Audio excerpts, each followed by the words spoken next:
नमस्कार दोस्तों, स्वागत है आपका A to Z स्टोरीज अद्भुत ऑफिशियल पर। कई बार इंसान कुछ लेता है, कुछ चाहता है। घर लेने गए थे लेकिन वहां तो कुछ और ही निकला। कुछ ऐसा ही हुआ तरुण के साथ। तरुण 25 साल का है। उसने अपनी कहानी बताते हुए कहा कि कुछ देर पहले उसकी शादी हुई थी, तो अब उन्हें बड़े घर की जरूरत थी क्योंकि अब उसके छोटे भाई की शादी थी। तो उसने एक एजेंट को बोला, तो एजेंट ने एक घर बताया कि वो घर उसके परिवार के लिए बहुत सही है। उसने भी उस घर को देखा तो वो घर पसंद आ गया। उसने जल्दबाजी में एडवांस भी दे दिया और अब ये सब जल्दी जल्दी उस घर में शिफ्ट भी हो गए। पहले दिन कुछ अजीब सा हुआ, कुछ ऐसा जिसके बारे में कोई इंसान सोच भी नहीं सकता। पहले दिन तरुण की वाइफ कुछ सामान साफ कर रही थी तो अचानक उसके सामने से कोई औरत गुजरी।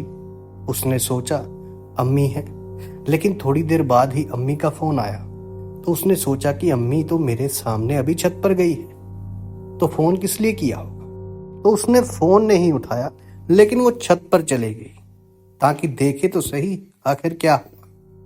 जब वो छत पर गई तो उसने देखा वहां कोई भी नहीं था। फिर वो तुरंत आकर अम्मी को फोन लगाती है कि आप तो ऊपर छत पर थे और आप कहाँ चले गए। तो उसकी अम्मी ने कहा कि मैं तो सुबह ही तुझे बताए बिना बाजार निकल गई थी। ये सब सुनकर तरुण की पत्नी सख्ते में आ गई, उसके हाथ कांपने लगे। शाम को जब तरुण घर आया तो पत्नी ने तरुण को ये सब कुछ बताया, लेकिन तरुण ने कहा कि यह सब तुम्हारा वहम होगा। दूसरे दिन जब उसकी अम्मी रसोई में मछली साफ कर रही थी तो पीछे से किसी ने उसकी अम्मी के बालों को खींचा। तो जब अम्मी ने घूमकर देखा तो वहां पर कोई नहीं था। अम्मी भी बुरी तरह घबरा गई, लेकिन अम्मी ने तरुण को कुछ नहीं बताया। तीसरे दिन उसकी पत्नी की मां का फोन आया कि उसके पिताजी की तबीयत खराब है, तो लेकिन तरुण का जाना नहीं हो सका क्योंकि उसको काम था।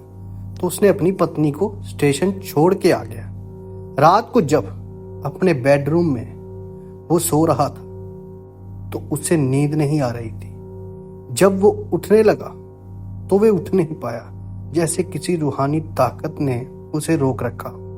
फिर थोड़ी देर बाद में उठ पाया। उस दिन अंतिम बार वो उस घर पर सोया और उन्होंने फिर सारी बातें आपस में डिस्कस की।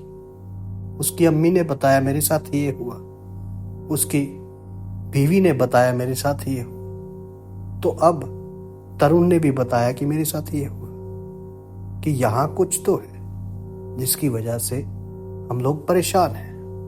लेकिन हमने उस घर को छोड़ दिया।